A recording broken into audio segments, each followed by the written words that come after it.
নমস্কার। আজ শুক্রবার, তো আজকে বানিয়েছিলাম। আজকে মাছ বেশি ছিল না, ছিল কপিস।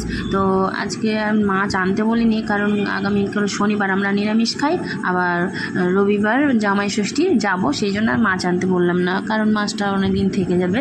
তো যাই হোক, 5টা ডিম সিদ্ধ করে নিয়েছি, নিয়ে সর্ষের তেলে নুন হলুদ দিয়ে ভেজে নিয়েছি। আর সর্ষে, পোস্ত, কাঁচা লঙ্কা, রসুন, ককুয়া রসুন একসঙ্গে বেটে নিয়েছি বেশ অনেকটাই।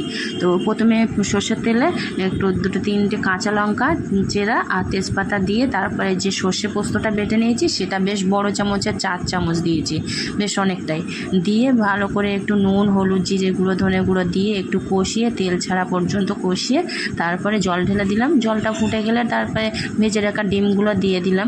ডিমগুলো দিয়ে আর সামান্য, বেশি না, 2 মিনিট মতো একটু ফুটতে দেবো। দিয়ে ফুটে গেলে তারপরে একটু হালকা মিষ্টি আর সর্ষের তেল দিয়ে, কাঁচা সর্ষের তেল দিয়ে নামিয়ে